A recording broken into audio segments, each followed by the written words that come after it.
You're on the road beyond. Welcome. We are coming to you from the Houston City College Television Studios today. I'm Todd Duplantis, along with Doug O'Brien from Houston's Eagle, and it's been an interesting week. Oh, it has. It's been a very interesting week, shall we say. Before we get to the show, each show we usually collaborate on the material. We share the scripts all throughout the week, and I'll finalize them, send them to Doug, and we'll get the show together. But today we're doing something totally different. This could be the future of the show here. Or a disaster. Or a disaster. Either We'll way. see. So I've come up with two stories, which I'm going to share with you. Doug has not even seen the stories, nor has he heard of them. So it'll be new to him. And then he's got a few stories that you're going to read to me, and then we'll discuss those. So we'll react to them as people watching would react. And at the end of the show, I'm going to give him a story to read he has not seen. And he's going to do the same with me, and we'll talk. That'll be our fact or fiction segment. So it's going to be an interesting ride, folks. We'll see where this will go in the next half hour. It'll be fun to see what happens. Well, let's dive into it because there's been a story floating around X, formerly known as Twitter, and on the internet. It really came to a head this past weekend, and this is a breaking story out of the financial world. Okay. The Bank of England is reportedly being warned to brace for a financial crisis if the United States officially confirms the existence of alien life.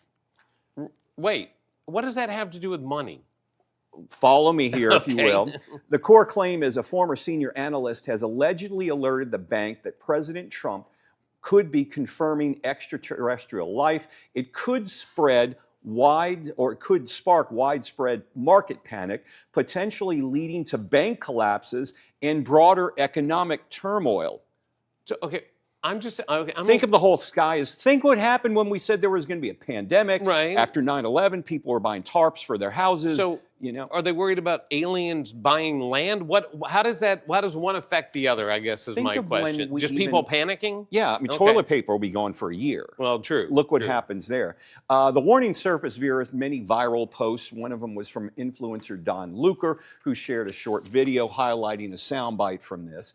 But the overall thing is, will the markets collapse if we announce they're aliens? Now, I'd heard a couple of weeks ago that there's been more traction in this, that Trump is looking whether or not he's going to reveal existence of extraterrestrial life, and that, yes, folks, we do know about the UFOs. We've known them for a while.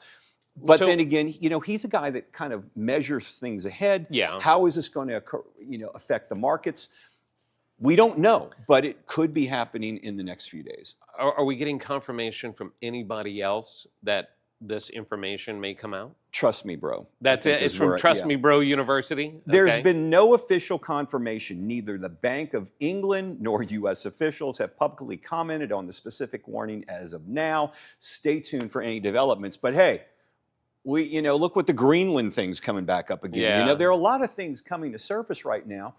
And this is something that people think he would do but he has to look at how it's going to affect the market. Well, look, I totally understand sharing information if there are aliens out there. The question will really become not if, we have some alien life, right? Because, there could be microscopic bacteria that could be alien life, or is it literally a two-legged, four-legged, or a six-legged creature? Well, there was and I'm going to show this in the next few weeks, a member of Congress who sits on one of the committees, the Intelligence Committee, who's really said, we're not sharing documents. The government's, strong, pushing her away, not sharing documents with her. So we're going to hear more about that. And even on Capitol Hill today, there was a press conference with a bunch of journalists talking about the fact that there is a government retrieval program for downed alien spacecraft.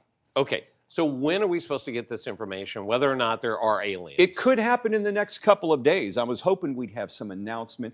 In fact, right before we walked in here, there was going to be a press conference happening, but they're thinking this is Trump talking about his 1 year in office. Well, it could also be Trump going in 2 weeks. Yeah, because that's always his famous answer. In 2 weeks, I'm going to have it for you. Well, we'll give this to him. Within days after he did take office, he did reveal the information about where all these drones were coming from. True. And that could have been revealed 6 months earlier. People wouldn't have lost their heads over it. Well, the story I have dovetails nicely with yours. And I have yet to hear this with you. So take it away. The CIA, Google, and the alien question.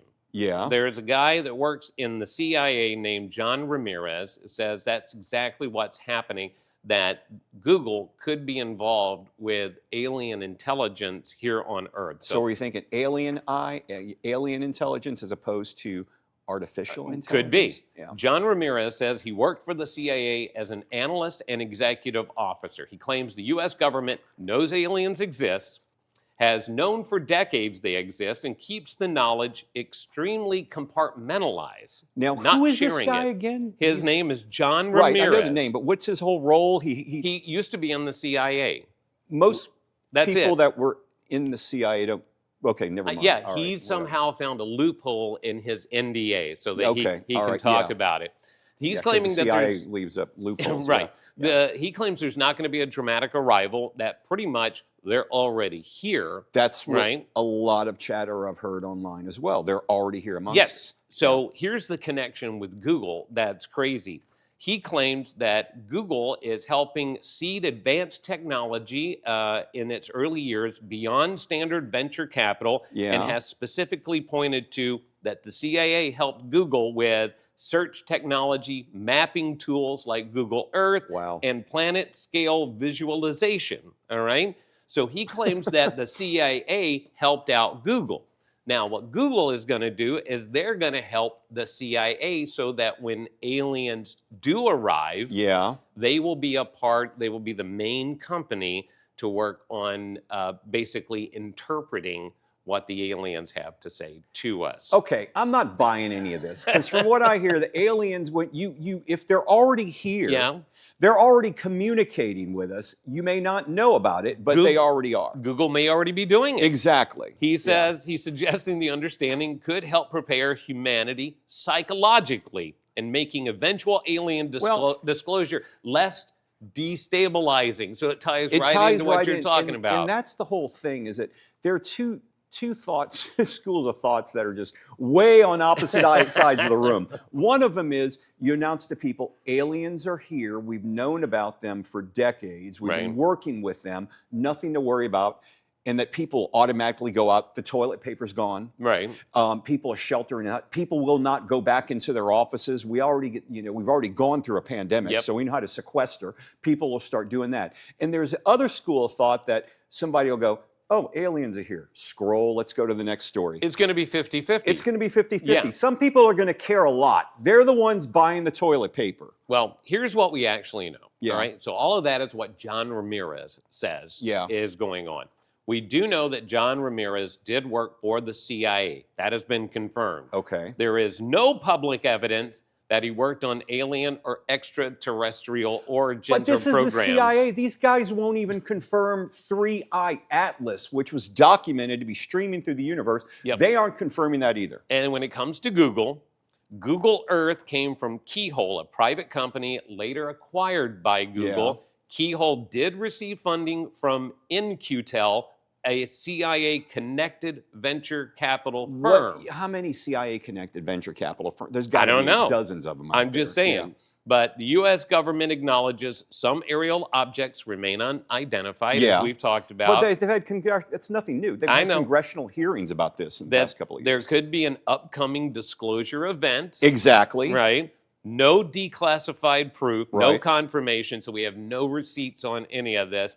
But it is very compelling because what if? What if we find out Google did know, that Google did get technology either from the CIA or from the aliens themselves? I wouldn't doubt it. You know, I'm just saying. The story's kind of possible. shaky, but the premise makes sense. At least we didn't have the, well, if I tell you I have to kill you part of it. Think how fast AI has grown in the past couple of years. You got to wonder. Reverse engineering. Exactly. People have wondered that for decades. How did we go from basically riding around steam engines back around 1900 to flying to the moon in the 1960s? Absolutely. That was pretty crazy, and now we've got cell phones with more technology that they work with. Well, there's more technology in this than there was what in the they Apollo. had to get Apollo to the moon, which is unbelievable to think about. But we'll have to wait and see. But our two stories Very much. That is crazy that we didn't talk about this ahead of time. We've got 2 more stories that we have not seen from each other yet, and maybe something more talking about AI. We're going to be back in about a minute. Hi, I'm Bob Uecker. I was 5 years old when Lou Gehrig gave his famous Luckiest Man speech. Lou retired from baseball that day because of the devastating disease known as ALS. Back then, I never imagined I would one day grow up to be a Major League Baseball player or spend my life in baseball. And I certainly didn't imagine that ALS would take my daughter Leanne's life and another close friend. ALS robs a person of their ability to walk, talk, eat, and breathe. It's been 8 decades since Lou's speech, and we still don't have a cure. But we are making progress turning ALS from a fatal disease into a livable one, and we need your help to finally strike out ALS. Please join us in the fight by visiting ALS.org. Thank you.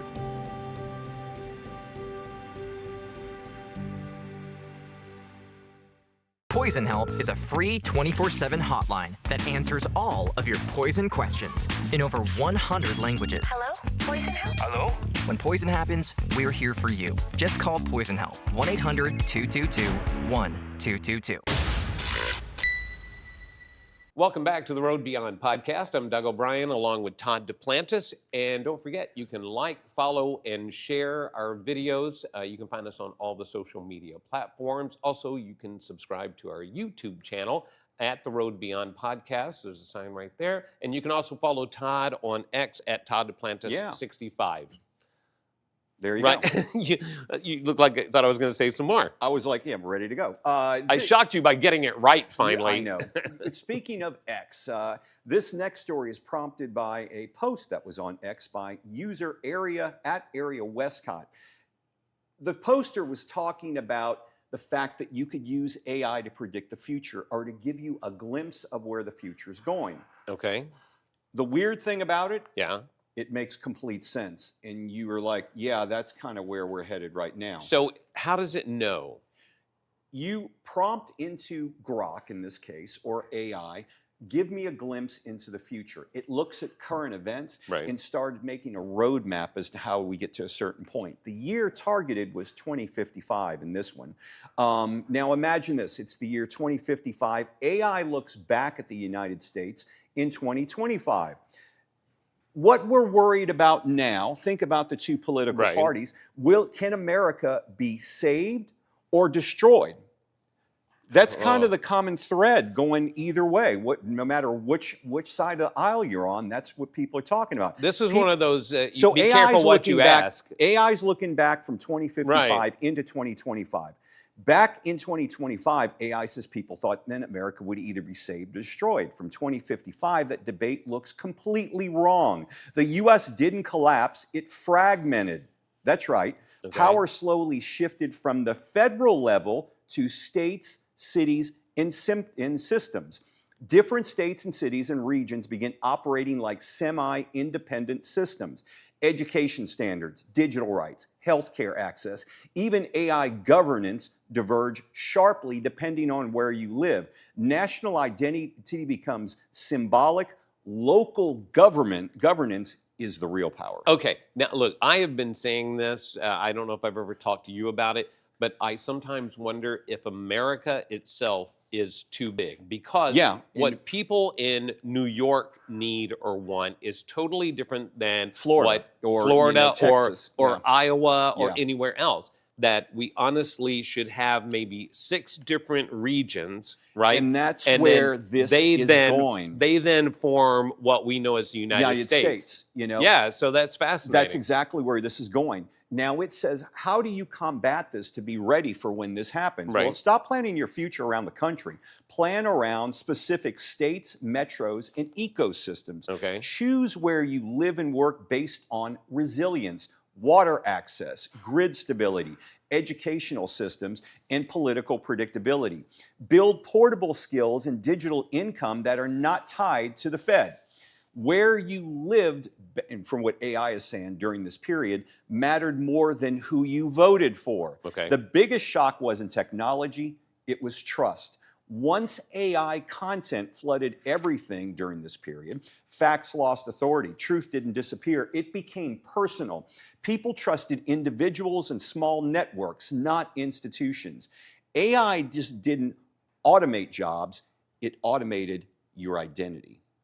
Okay, I don't know if I like that part. Yeah. What do you mean it automated your identity? Think about it. Your titles stopped meaning much. What mattered was judgment, taste, and knowing what actually matters.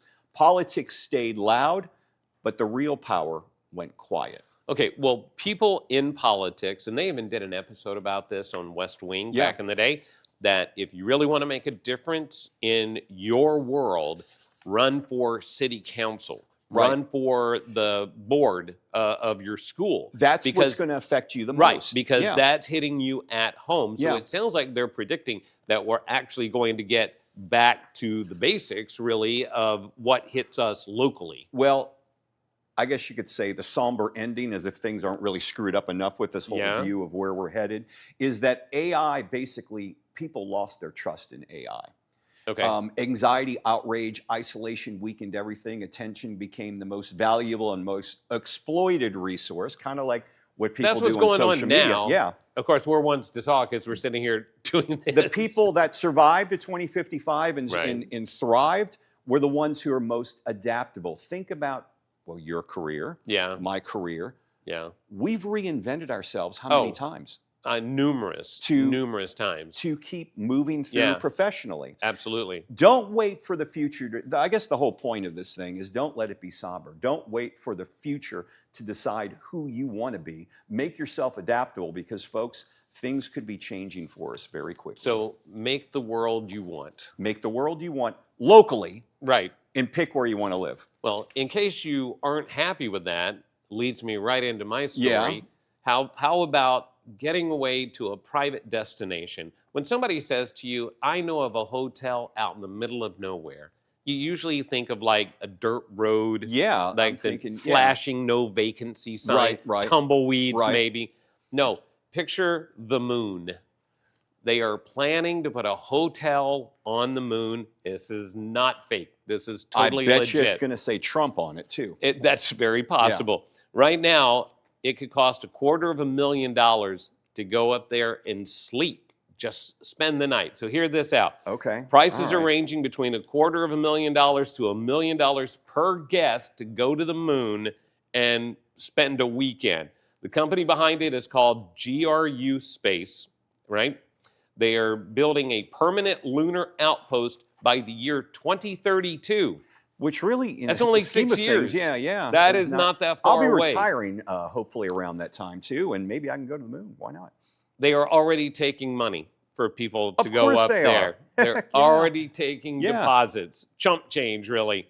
But it's not going to be a 5-star hotel, so don't think of like. You're basically going to be standing in the equivalent of storage containers. Yeah, as a matter of pumped in fact, air. it's closer to camping Yeah. at this point. The structures. Glamping on the moon for Yep. $250 million. Structures will be inflatable habitats capable of hosting up to 4 So guests you'll at stay a time. in an interstellar bouncy house. That's you know, exactly. It's kind of It's what some of them are called moon houses yeah. here They're on already Earth. they're already there, folks. So some of the things you can do, moonwalks, you'll be able to do Oh, that. yeah, of course, You'll be yeah. able to drive across the lunar surface. And for some reason, people are fascinated with playing golf on the moon. Is 'Cause it just me, or do people have? If you have $250 million to burn, No, it's just 250,000. oh, 250,000. Okay. Still, that's What a bargain! Wow, yeah. Once again, if you have 250,000 to burn, yeah. to go to the moon, I think I don't could know. think of Wouldn't you better go things. if you could? Not for $250,000. Think about it. If you had, If I'm going to the moon, the government's $100 paying to put me up there, or Okay. somebody's going to be paying for me because I it's would not go. coming from my pocket. I would go, but I would have to know that it's safe. That would be my concern. You're Yeah. talking 6 years from now. We got projects in Houston that haven't been finished in 6 years. We've got I- freeways that I have been know. worked on for longer That's than the that. part that yeah. concerns me. But we're going to have a hotel on the moon. There is a plan to eventually build larger, more solid structures using lunar materials, Yeah. including moon-made bricks. So we're going to have a whole construction site. Well, that's the best way. I mean, that's obviously what you're going to have, we talked about this a little last time, you're going to have printers up there Yep. that'll print the bricks and all that for All I know for is constructing these. They're not going to take the construction items up. my buddy Jim said this when we were back in college, and I Yeah. wish I had listened. He said we should have an orange construction barrel business, and if we had done that, I would be maybe a billionaire Yeah, at this yeah, point. yeah. So now I've got a second chance. I can do an orange construction barrel business for the moon, because they're going to need a lot of them. But getting there, it's a whole different story. Transportation costs are expected to exceed $10 million. Oh, yeah, Transportation, right? You'll also need to pay a $1,000 non-refundable application fee just to be considered to go. Sounds this whole thing to me. Look, I It's a love the money idea. grab. I That's love it, yeah. exactly what it is. But then again, I mean, you look at all these people with Ponzi schemes that have made billions. They wind up in jail eventually. So we'll see where this goes. I would believe it if they said we plan on having it done in 10 years, 15 years, 6 years. No, something is going to go wrong. It's going to be bad. We're running out of time in this block, but you remember years ago we lost Astroworld 20 years Yep. ago, which was a big amusement park here in the Houston, Texas Yep. area. Since that time, I've heard of construction happening up in the Yeah. Conroe area of a new amusement park. That's going on for about 20 years. Yep. Still, we don't have one. We got a water park up there, but no amusement park. So Nope. my whole point is, people threw money in there. They showed sketches of it. This is the same type of situation. Absolutely, 100%. We'll keep an eye on it. We'll Yeah. let you know if it actually happens. But I would say don't hold your breath. Yeah, unless for you moon stays. unless you get on the moon. When we return, Fact or Fiction returns, and we're going to look at some stories, true or not. Stay tuned.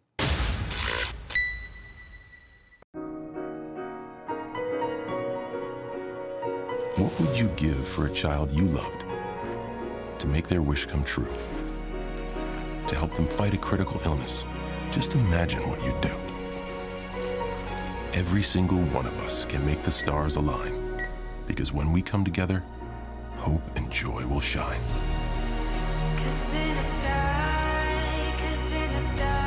I think I saw you.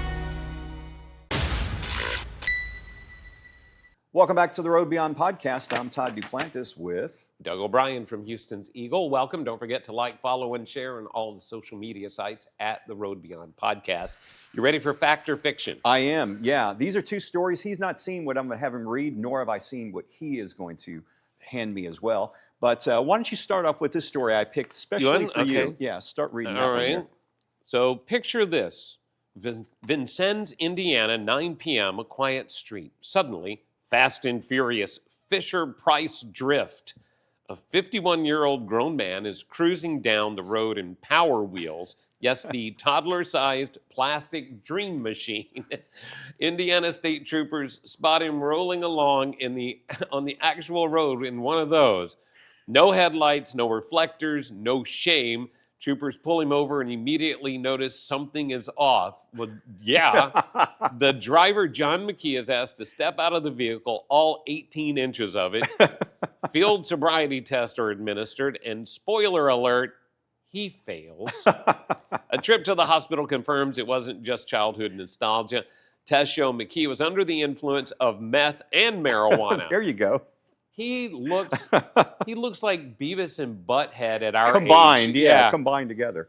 Moral of the story, Power Wheels are not street legal. DUI laws apply even if your car runs on AA batteries. And just because you fit in it doesn't mean you should drive it. There you go. And I'm going to say that's a fact. that's a fact. That story is fact, That's- not fiction. That's one of those that it's not hard to believe. I know. When you come across it, you're like, you know where this is going. From Absolutely. The beginning. Yeah. All right, so here's fact or fiction for you.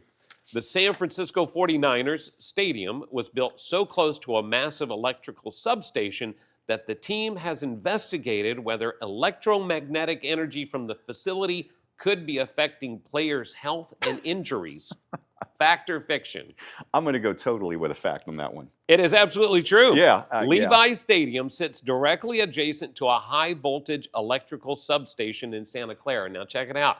The 49ers, I believe this year, were the most injured team in Wow. the NFL. Yeah. So yeah. they're trying to find out why. And they're thinking it's the EMF from this substation. So they actually did tests to find out.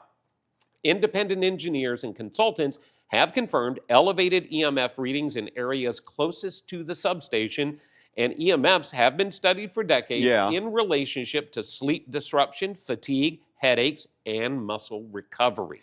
So did anyone think of this before they planned this stadium? Nope, not at all. Yeah, They were just like, here's a yeah. plot of land. I don't know why nobody wants to live there. Probably because there's an electrical substation next door. You'd think this is California, one of the most regulated states in the nation. It was cheap land. Nothing's cheap in California, Well, much less San Francisco. Come on. Comparatively speaking. Well, just so you know, the NFL has not agreed that that is causing their injuries. No, so it's because a little they have bit to of relocate a stadium. How Right. much that's going to cost, And just think about it. If you open this up to, well, the players are hurt, what about the fans going there? Absolutely. Fans who say, well, my back's been hurting since I've been going to these 49ers games, and I'm missing work. Lawsuit. It very easily could Class go that action way. lawsuit. I mean, we could be talking. The team reportedly hundreds of billions. The team adjusted practice routines, recovery spaces, and player locations based on those findings. So there's no truth here. Yeah, but we're going to look at it We're anyway, going to move things. So there's no league ruling. The concern wasn't about one injury; it was about the patterns. Yeah. So this is really kind of a fact and fiction. It is a fact. It's next to a substation, But it's and going to there be are fiction EMF readings.